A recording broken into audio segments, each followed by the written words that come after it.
the Colloquium series this week. We know, as we were saying, it's such a busy time of year, so we really appreciate you spending the next hour with us and with Michael Makowsky. It's going to be a fantastic discussion, and I'll leave it to Gustavo. Thanks so much to moderate. Just a few quick reminders. This Wednesday, we're continuing the Ostrom Book Club with Brett Frischman, and that's going to be an interesting discussion all around recent edited volume that just came out on the Knowledge Commons, on smart cities. Couldn't be more in your wheelhouse, Angie. So I look forward to that discussion. That's going to be a lot of fun.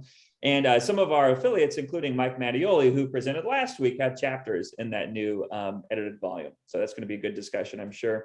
And then looking ahead to next week, we have Dan Bernhardt talking about demagogues and the fragility of democracy. But today, another easy subject on firearms. So there you are. So Gustavo, over to you, sir. And thanks so much again for coming, everybody. Great to see you. Okay, well, welcome everybody. So it's a pleasure to introduce Michael Makowsky. He's associate professor in the Department of Economics at Clemson University. His research is really fascinating: law enforcement, political economy, crime. And today he's going to be talking about what I think is a very complicated topic, but at the same time, a fascinating paper. So Michael, thank you very much for joining. The floor is yours. I will keep the queue.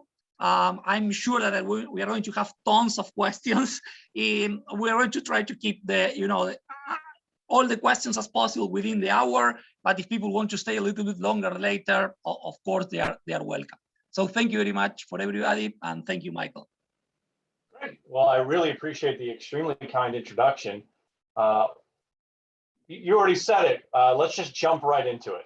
So I'm going to go ahead and share my screen here. And hopefully everybody sees my current title slide. Yes? Excellent. All right. So we're going to talk about guns, and we're going to talk about them in a different era, which is going to change, maybe not necessarily your priors, but it does require putting aside some of our modern sensibilities for a second and really thinking about what it means to be armed or unarmed in the South, particularly for Black Americans living under Jim Crow. So normally what we do is we lay out a lot of historical context. You're going to get some short shrift on that, but we're happy to answer questions. We're going to build a proxy. So specifically for firearm access, we don't want to confuse that with the number of guns, which is very different. We're going to connect it to measures of lynchings and homicides and first use of scare quotes, firearm accidents. And we're going to use a difference in difference identification strategy, but we're also going to introduce some instruments that we'll use in an IV or two-stage control function sort of setup for those of you who are interested in the econometrics. I would love to throw a dozen quotes at you today, but I won't. I'm going to give you one. And for the economists in the room, this has a certain sensibility to it we can relate to. This is Ida Bay Wells, really prominent anti-lynching activist, reportedly about 4'10" and just an absolute fireball of a human being. She made it very clear. She knew that if a mob came for her, she couldn't take them all. She wouldn't win. But she wanted to make it clear. She wanted to signal whenever possible that the first one through the door was going to die. And it's an admirable attitude. Now, so we have no delusions here when we think about this. Firearms were not for Blacks living under Jim Crow. Firearms are not about winning glorious battles. They were outnumbered, typically. Even when they weren't outnumbered at the state level, there was absolutely no institutional support. Institutions could be viewed as antagonistic at worst and indifferent at best. It was about increasing the price that white Southerners had to pay to take Black lives. So the stories you typically hear, the ones that make it in the books and the journalistic record and that are passed down generation to generation, are about fortified stands of small groups, usually inside a home or at the gate of a jail, where they tested the courage of the mob. that whoever came through first was going to die, and frequently no one chose to be that sacrifice. So the stand worked. So having that in the back of our minds, here's how we're going to frame the question. Did access to firearms improve Black safety from violence while living under Jim Crow? And we can rephrase that in a way that would be very amenable to Charles Sims and the Deacons of Defense, who were very interested in providing the missing Black public good of safety, of law enforcement, essentially. Did firearms help produce a Black substitute for the public goods they were denied? Now, whether or not firearms in our statistical adjudication, whether or not they turn out to be important, white Southerners certainly thought Black firearms were a big deal. There was a lot of legislation. There's a pretty intense prioritization of disarming Blacks whenever possible. So in the Black codes coming out of the Civil War, you have outright bans on them. You have indirect bans through employer permission. You have licensing requirements are really popular because even though they officially would apply to Blacks and whites, the de facto enforcement is just radically different. They are essentially unenforced against white firearm owners, and they are used, particularly when carrying firearms in public, as an immediate excuse for local law enforcement to disarm a Black individual. So that actually raises another question. Did these attempts at disarmament actually work? So the challenges that this paper's got to address then is we have to measure firearms, we have to measure violence, we have to observe enough variation in both that we can identify some sort of relationship, and we need to cope with the potential endogeneity of that access to the norms and conditions they're living under. So let's just get through we'll preview the results real quick. It's always a great safety mechanism. We find that lynchings decrease with Black firearm access, 1913 to 1950. That's the window where we have lynching data. Pre-Brown versus Board. So we're going to think of this as the capital C civil rights movement. Black and white homicides are both increasing with Black firearms, which is not surprising. It's a very intuitive relationship. During the civil rights movement, so between the beginning of Brown versus Board and the Civil Rights Act of 1968, we see no net effect of Black firearms on Black or white homicide deaths. So remember, that big negative effect is now a zero. I'm sorry, the big positive effect, excuse me. The big positive effect from before is now a zero. What we do see is that Black accidental deaths from firearms decrease with Black firearms, which is massively counterintuitive. And it's really hard to tell a story where a correct recording of accidents that would make sense. We similarly see an increase in white accidental deaths from firearms when Black firearms decrease. So the story we're going to try to tell here is, or that we think this relates, is those Black and white homicides from the earlier era during the civil rights movement are being recorded as accidents. And there is they're only anecdotes, but there is a litany of anecdotes of Black deaths, Blacks being murdered being recorded as accidents to protect the perpetrators, to obviate any sort of investigation. And a little counterintuitively, when Blacks successfully defended themselves, those white deaths would often be misrecorded because local white institutions were very nervous about any recording of Black success in terms of armed resistance. And this is, again, something that gets passed down through anecdotes. Our measure of firearm access is going to be the percent of recorded suicides that were committed with a firearm. We can separate that by race, although if you go to the records, it's not a perfect one. It's essentially white and non-white, but in the Jim Crow South, it's essentially Black. We hand code these records. This is a really popular proxy for firearms, first introduced by Phil Cook. It's been validated multiple times.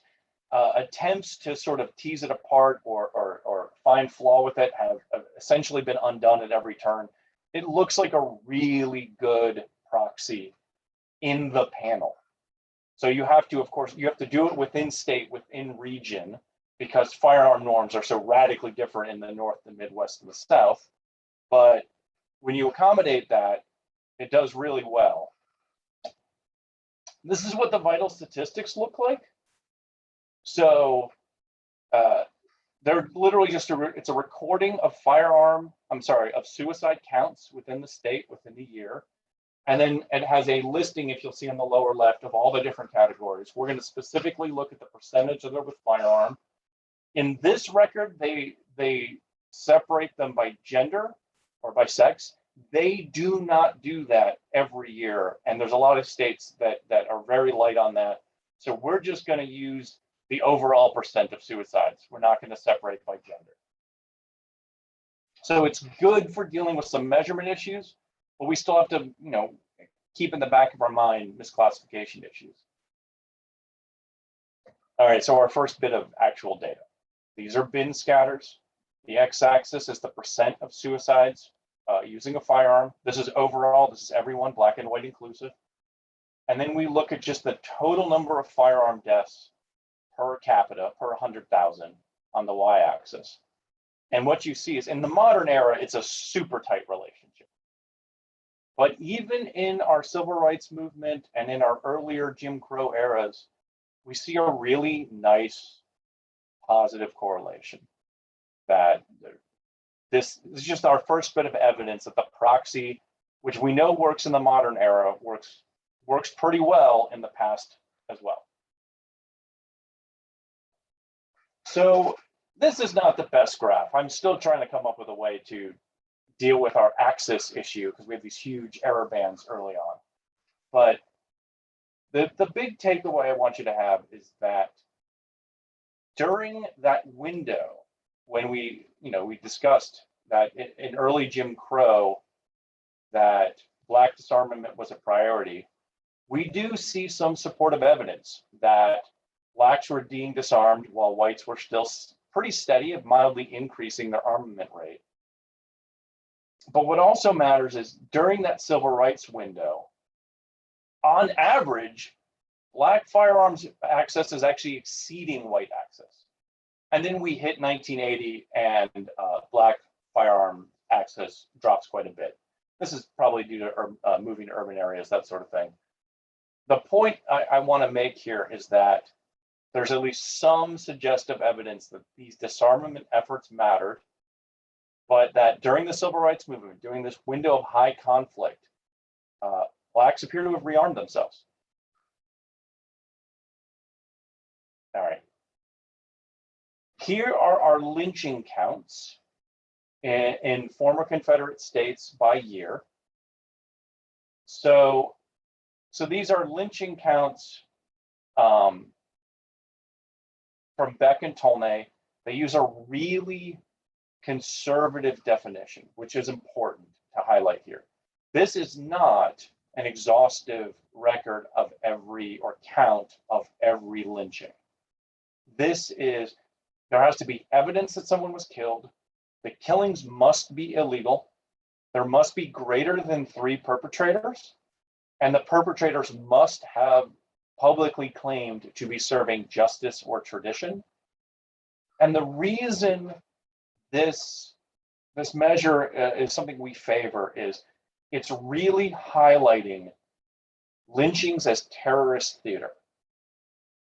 It's to our mind our best measure of the ambient level of racial violence that Blacks had to live under in a state in a year. This is a sense of the conditions they were living under.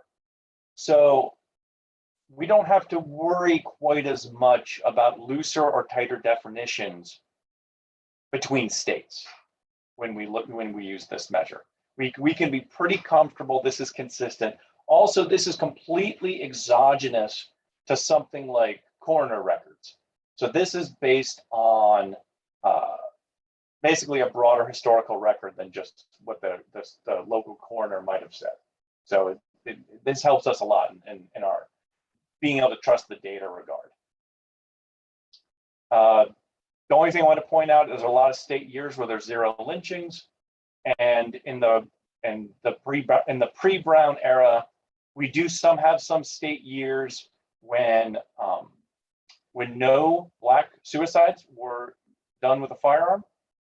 Once we hit the civil rights movement, that never happens again. That's probably just because there's better recording and a larger fraction of suicides or deaths are being recorded with suicides. Yeah. So I don't have a ton of time. I got about 6 minutes. So I just want to say, we're going to do Poisson and negative binomial regressions. I've been persuaded that we probably should treat the Poissons as more reliable, which works out because we're going to use the Poisson when we do our control function sort of instrumental variable strategy. Every estimation is state and year fixed effects. They all have state specific time trends. That counts, the panel is a state year panel.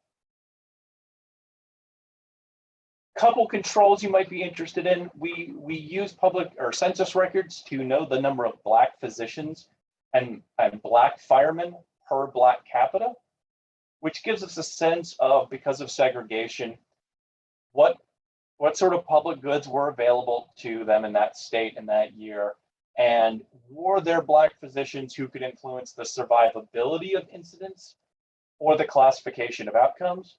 And we're going to control for real wages, Black and white wages, because they're an important determinant of this sort of violence.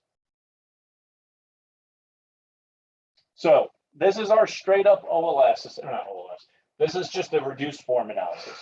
The first two are Poisson models. The second two are negative binomials.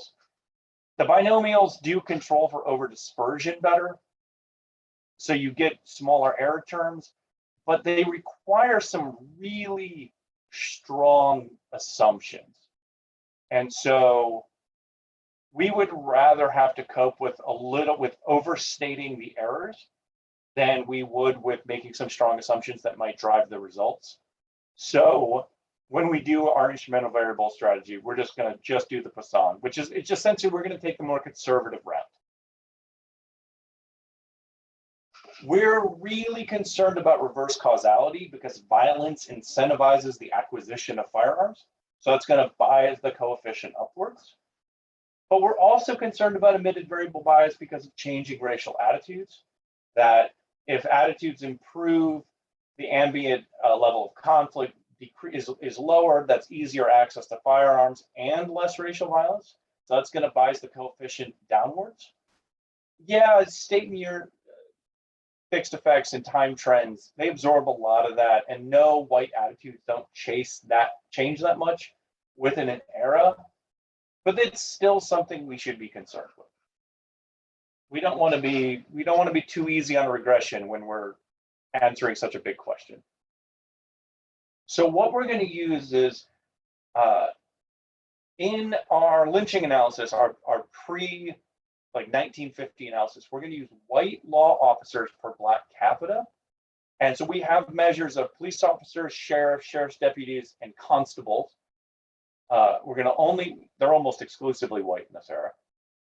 And because they have these laws that allow them to legally disarm Black citizens, firearms are still incredibly pervasive.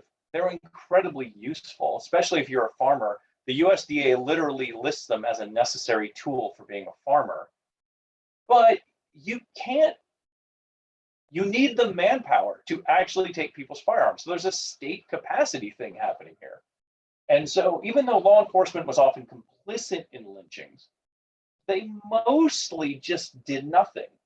And so their complicity through indolence, that works out fine here because doing nothing is not labor intensive. I can do nothing just as equally well as 100 people, and I'm great at it. So it works really well in our pre-civil rights era. It has a lot of within and between state variation. I won't go to the stats here, but it actually works out of sync with the Great Migration, which is nice. So there's variation in this that's exogenous to the Great Migration. Again, just because of just limited public budget capacity, I think more than anything. And the durable nature of firearms allows us to use lagged values of white law officers per black capita as a nice robustness check, which is very useful because we do want to be worried about some reverse causality still. So it's a two-stage Poisson control function estimation. We take this directly from Lynn and Woolbridge. We use essentially the identical setup. You're just taking the panel errors from the first stage, throwing them in the second stage. And the double nice thing there is not only does it give us a better ability to identify the effective black firearms, it actually gives us a sense of the underlying total bias in the first stage, which is really useful. Or I'm sorry, the total bias in the reduced form. So let's look at some regressions because we got at least 2 more minutes. We see a really strong, precise negative relationship with white law enforcement and black firearms. And when we control for that in the second stage, we see a really strong negative relationship between black firearms and lynchings.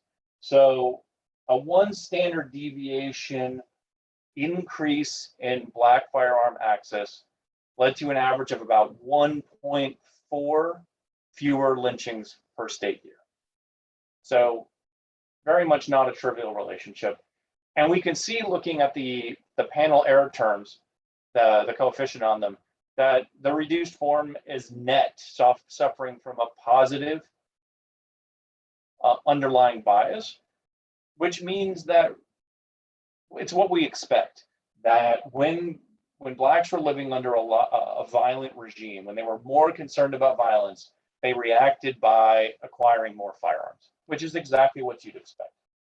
When we lag our instrument, it obviously gets weaker, but it's still big enough to be useful, and it still retains its certain precision. Something I don't have here because it was something suggested to me in the most recent presentation. I just 2 days ago bootstrapped the second stage of this control function, and you lose some precision, but the story remains, the coefficients remain intact. I think you get a p-value of 0.09 off the top of my head, 0.091. But so this is a pretty robust estimation.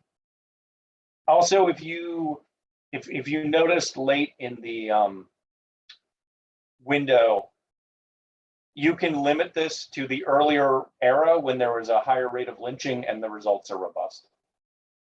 So I'm pretty much out of my 20 minutes. So I just want to do this.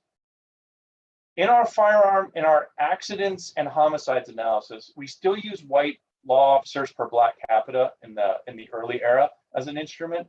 But in this peak civil rights era, we're actually able to use a shift share strategy because we went and recorded all of the prices of, we recorded the lowest price of a double-barreled 12-gauge shotgun in the Sears Roebuck catalog every year from 1908 to 1968. And so because we have black wages separately for farmers and non-farmers, and they have really different elasticities of firearms, price elasticities for firearms, because they're a tool for farmers and they're a luxury good, or it's a non-essential for non-farmers. That interaction is a really useful instrument for us. And these are the estimates we get. We get that, as I said before, that negative effect in the civil rights movement on black firearm accidental deaths, and that positive effect on white accidental firearms deaths. And again, accident is going in 9 levels of quotes there. And we could talk a little bit about the history of that if you like. So I think what I'll do is I'll just leave this slide up, and then we'll just dive into questions and just talk about whatever you guys want to talk about. Oh yeah. Hey, Mike, that was super interesting. So the queue is open. So you can, put your question in the chat or raise your hand, whatever you prefer.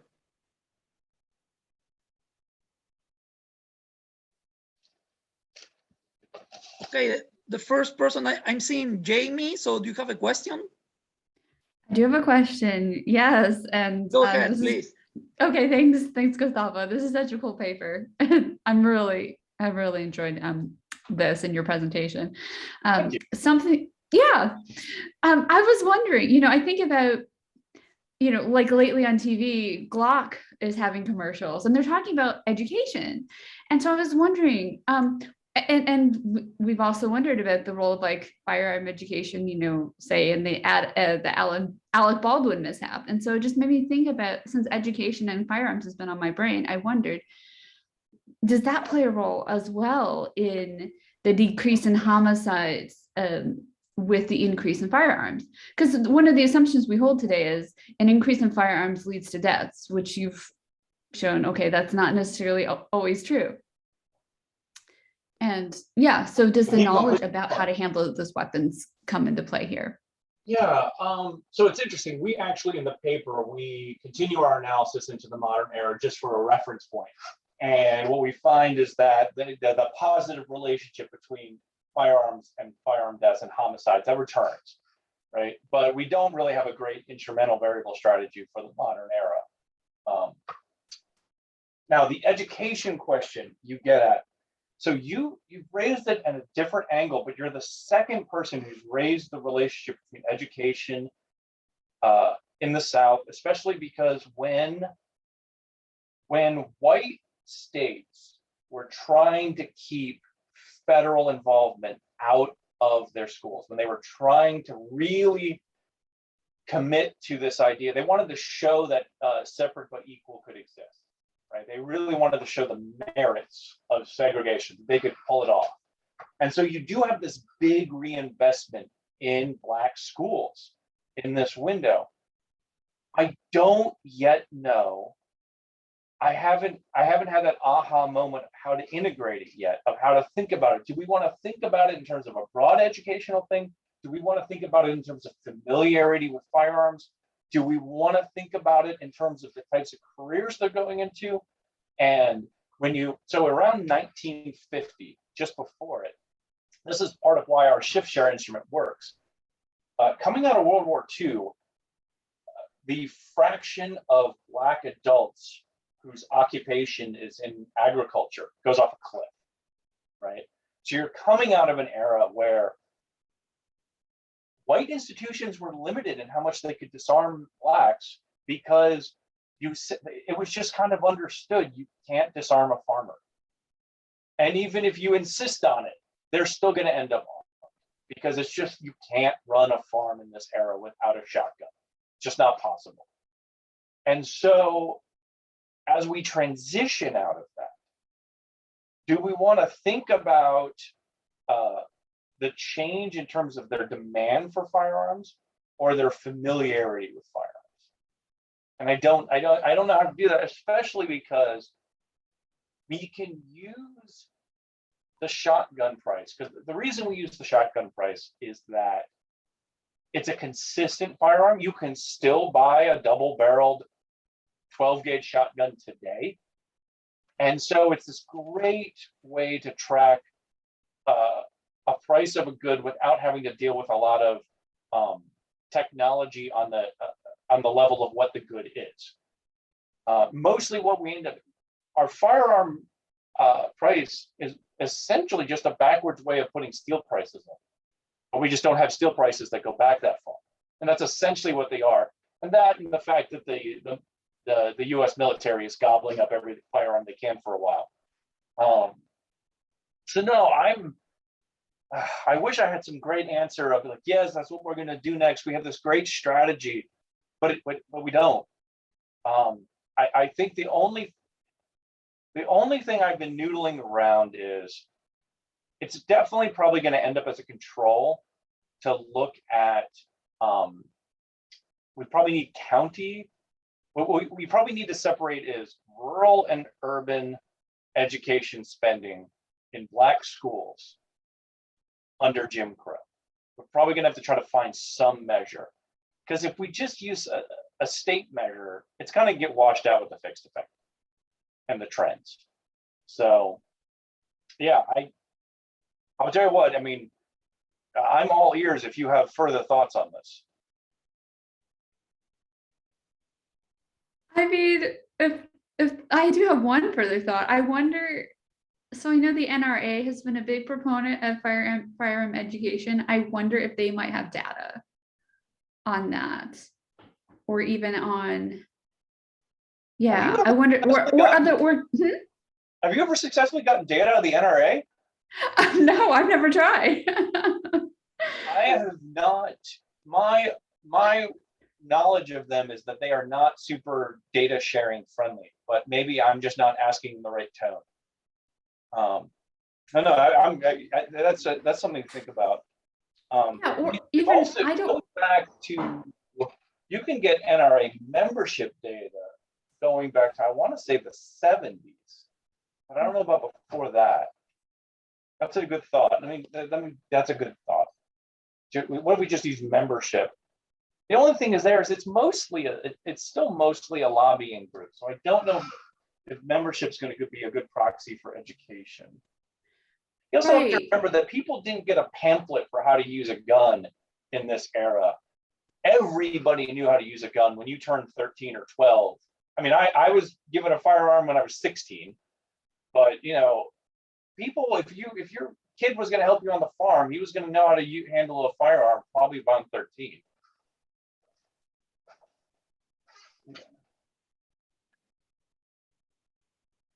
Okay, so for you. No, sorry. Yep. Okay, so do you have more questions for Mike? I'm also trying to check in the chat if some. So I'm seeing Brian. Brian, do you want to go next? Sure. Yeah, I was interested looking at the paper when you talk about confiscation, which is not irrelevant to some of the contemporary debates about firearms and so on. But in terms of the eras you're looking at, is confiscation something that was kind of happening fairly routinely all over the place all the time, or very rare but maybe conspicuous? Do you have some sense of how frequent that happened? So again, I mostly have to live off of anecdote. So during the civil rights window, there is this routine perception, and I should, I removed the slide. There are two books I was really dependent on. So Negroes and the Gun by Nicholas Johnson has really the most scholarly investigation, the deep historical dive, going back to the late 1800s in terms of blacks and firearms and Jim Crow and self-defense. And then the other one is Charles Cobb's That Nonviolent Stuff Will Get You Killed. And it's a journalistic record, and it's explicitly from the civil rights movement. It's essentially mostly the late 50s through the 60s. And when you have the two sort of research endeavors next to you, and you start looking at the anecdotes, there seems to be extremely difficult for a black man or woman to maintain a handgun if it's ever revealed. That law enforcement was very persistent in confiscating concealable weapons from blacks whenever they could. And that seems to be something that goes back through the early 20th century. In the civil rights movement, that holds true, even when there's a story where you have a bunch of civil rights people, they're in a car, and the person driving them keeps their shotgun in a gun rack in the back, right? So it's visible and it's not concealed. Now, everyone riding in the car had a handgun, and they got pulled over. And their attempt was they put their firearms on the floor of the car so they were no longer technically concealed. And the net result of it was they confiscated every handgun, either because they weren't the Army Navy model, or because they weren't registered properly, or they had different reasons for taking them. The easiest thing to hang on to was a long gun.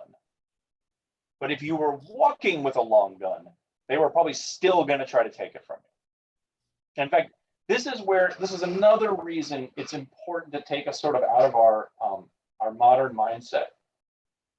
Just because you were walking with a long gun, though, the local sheriff didn't have the confidence necessarily that they could safely disarm you. That they were worried you would shoot them. And there is limited, the limitations to local white law enforcement, particularly in rural areas, is one of the constraints that essentially white supremacy had to work within in this window. And you do see individuals with reputations who are better at retaining their firearms than others. They seem to be more willing to confront local law enforcement. Yeah, I mean, I'm just kind of rattling through these confiscation stories in my head, and they are very rarely the sheriff walks into your home and takes the gun off your mantle. They are very much, you're in a public place. They feel like, law enforcement feels like they have sufficient numbers. And this is also, again, how do I say this right? This is a lot of the origin story of the Ku Klux Klan, is that they are essentially a black disarmament club. That's what they do. And they are trying to put together the numbers where they can disarm individuals the way maybe the local sheriff can't. A sheriff and one deputy does not have the same wherewithal as a mob of 25 anonymous men. So I don't know where else to go with this. It's a persistent problem, but they can't act with impunity. They have limited resources. They are not necessarily constrained by legality, but they certainly will try to maintain the pretense of legality. Does that make sense? Yeah, no, that's all very interesting. And if nobody else has their hand up, we'll go with the kind of second question in terms, which I guess would play out in terms of mechanisms. At the beginning of the talk, you talked about fortified stands, which I hadn't noticed in the paper. In a sense, the question is, to what extent is what was going on kind of flow through the kind of very dramatic confrontation and, okay, I'll at least take some people with me, and the ways in which that may be an example of influence versus, in a sense, successful deterrence, which seems to be part of what you were implying just now.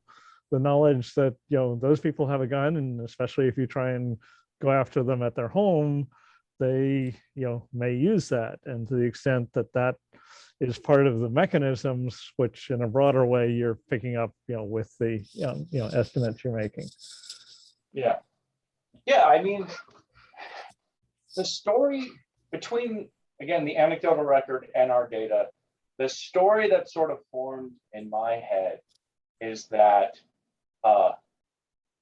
white people under Jim Crow still responded to incentives, and a bullet is a hell of an incentive. That there is a difference between one-on-one violence and mob violence, and that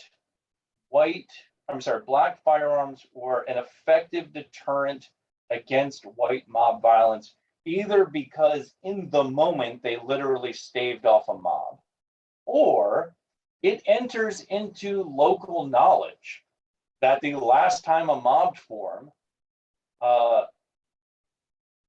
that the black family or house or group in question was armed, and that the mob did not succeed in their endeavor, or that, even if the coroner didn't record it as a white kid, fired a shot into the home and was immediately killed on the spot, even if that just becomes recorded as an accident 3 weeks later, official records are one thing. Locals know what go on in their town, right? So word is going to get out really fast, and it's at the margin. It's basically going to keep white violent aggressors out of the black side of town. Yeah.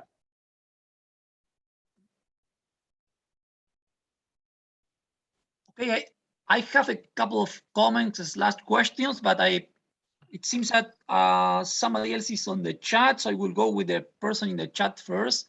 So Eric, do you prefer I can read your question directly from the chat, or you can ask, it's up to you. I can read it right here. Okay, you can say it directly, okay. Did the experience of African-American men serving in World War II have any influence on the rearming? My guess is very much yes. And we have some census records of the fraction of the Black male population that served in World War I or World War II. They have the expected coefficients that they have the positive coefficients on Black firearm access. The net effect, though, isn't as big as you would think in terms of access. And I think that's because how do I say this right? You have to think about the marginal person it would affect would be a Black non-farmer comes back from the war who wasn't previously somebody who would keep a firearm in the home and now is. And I think there's a reason why you would expect that to have a larger effect in the later era in Vietnam for whites coming back from Vietnam who are much less likely to work in agriculture. They're not necessarily in a gun culture. They enter the military, they come back. They've come from a gun culture. You're not going to see that as much in this era. So we tested that as an instrument, and the problem we just ran into is the magnitudes were just never big enough. And I do think part of that, again, is going to come down to the precision. And I mean, I don't know, there's something to be said for I could try to interact that. We could try to interact that with some of our price measures. But I think the problem we're still going to run into is you don't have enough Black servicemen, and let alone enough Black non-farmers, Black servicemen who are non-farmers. You're just not going to get quite enough magnitude, traction. But no, it's a very good it's a very good thought. Great, thank you very much. Okay, so I'll go with my question, and then people can keep asking. So one thing is that, so you're finding very different results on the pre-Civil War or after Civil War period. So, so one way of thinking is, can you have a more kind of intensity of the arrival of Civil War, or sorry, civil rights movement at a different level in different locations? Like, I don't know, the level of activities of, civil rights organizations were different, and then you exploit that, because essentially that could be a shifter of the demand for lynching, essentially. Yeah. And then see what happened. So that was kind of one thought about, more in the direction of trying to figure out kind of more heterogeneous effects connected with political changes or political institutions. So you are already anticipating the next paper I want to write. So what I want to do, I have two things. One, I'm still working my way through it. I want to connect this to data on segregation. Okay. because you do have this interesting possibility here. The hypothesis would be segregation combined with firearms would actually be more effective if there's a black side of town, right? Yes. And so there's something to be said for the fact that firearms and segregation may work interactively to reduce lynchings, right? Because the problem is it's gonna correlate with a host of other problems. Where there's more racial animus and more racial violence, there's gonna be more segregation. So you have these sort of two things, but it's something I wanted to get at. But the other thing, I wanted to look at. I'm trying to find data from the Student Nonviolent Coordinating Committee, SNCC, and I'm trying to find out where they registered people to vote and Black voting levels. And the hypothesis I want to test is that, one of the things that Cobb in particular is constantly hammering home is his hypothesis that the civil rights movement was a nonviolent political movement, but it was deeply complementary to the point of dependence on Black firearms to keep them safe while they were pursuing their you have to survive for a nonviolent movement to work.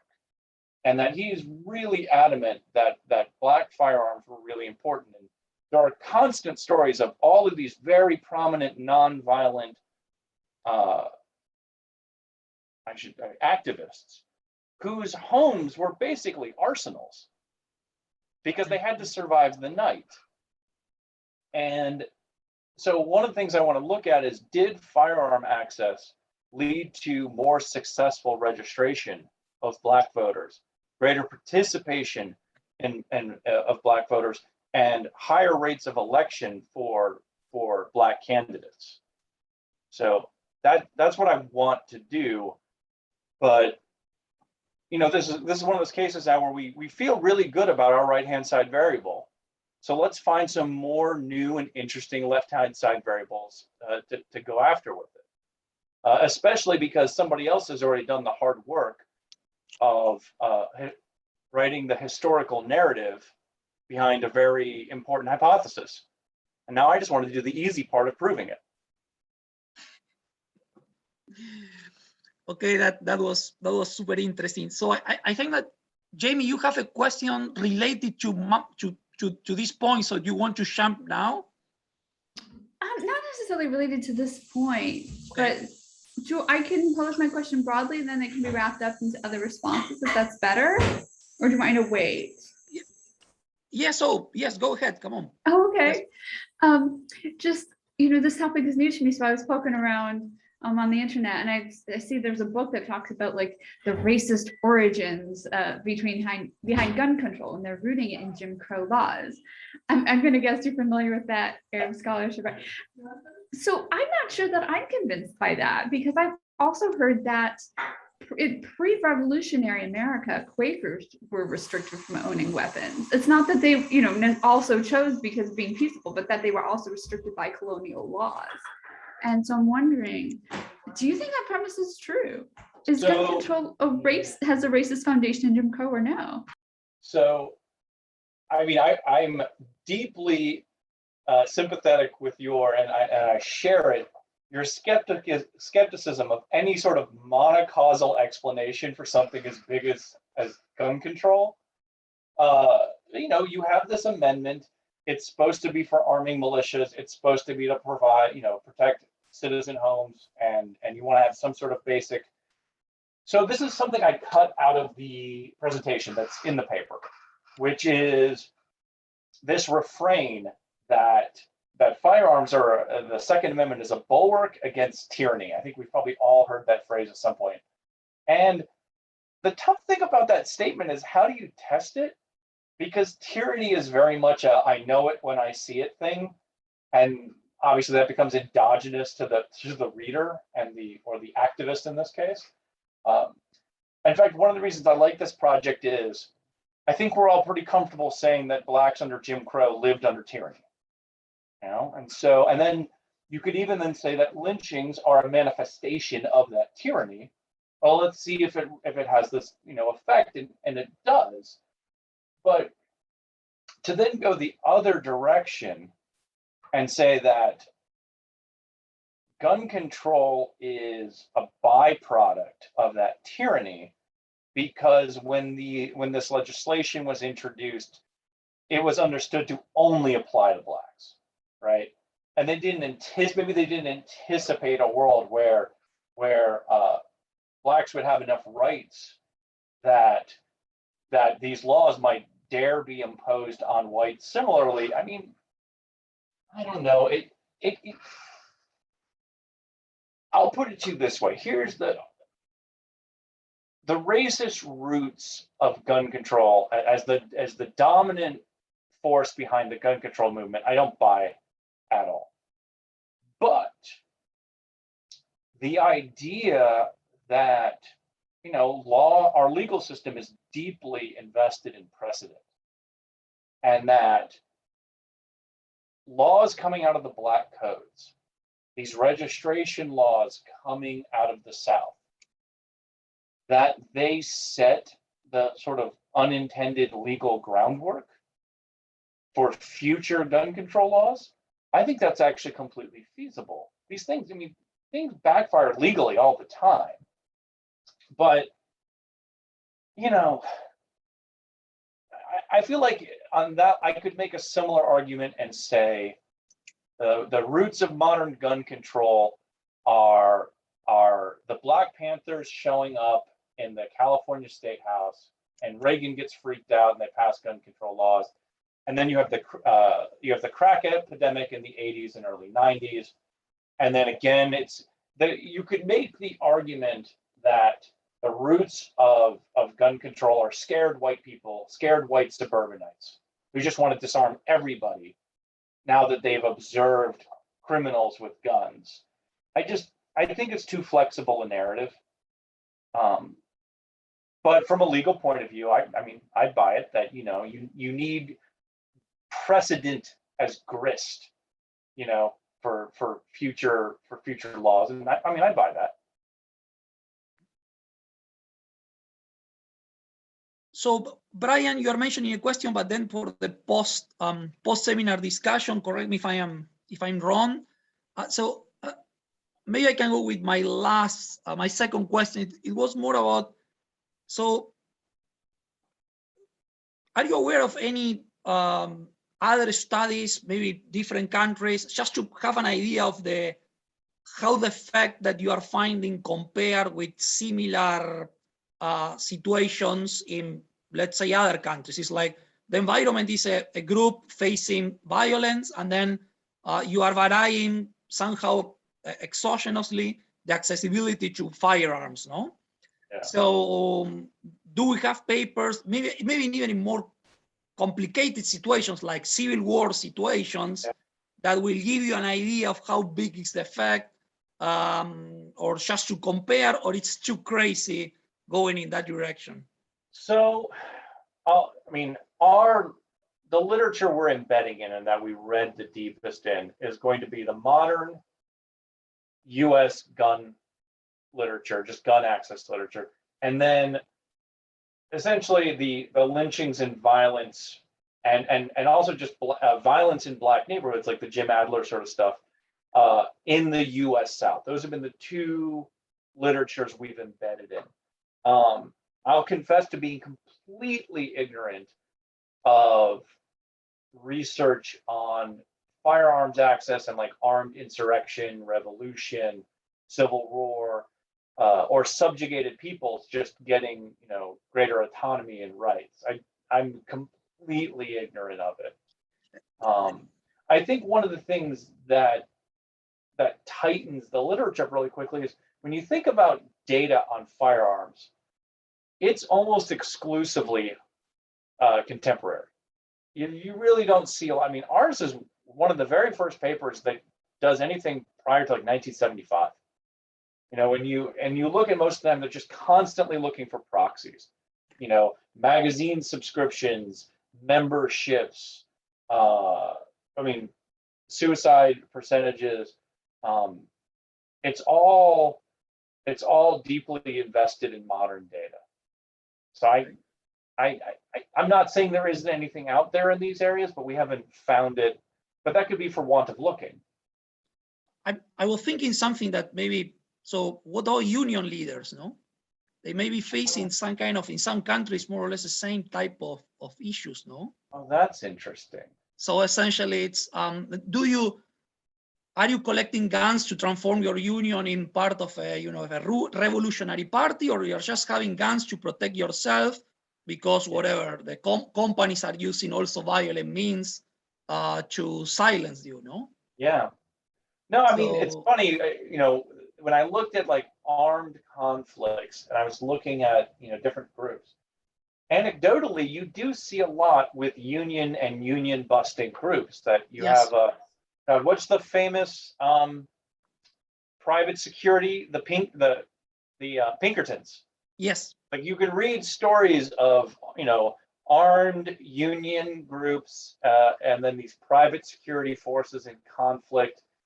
And it would be interesting to see does unionization rates correlate with firearm access? It's question mark. I don't know the answer, but seems that there are similar type of issues, no, there. Here's the way I put it. I think that's a super interesting question. And if a tenured professor told me they wanted to go after that, I'd be like, you do that. That's cool. If a grad student came to me, I would say, be careful, because one of the benefits, I shouldn't say benefits. One of the things that gives you traction in our line of research is you have these very definable groups. You have Black African-American descendants of slaves, right?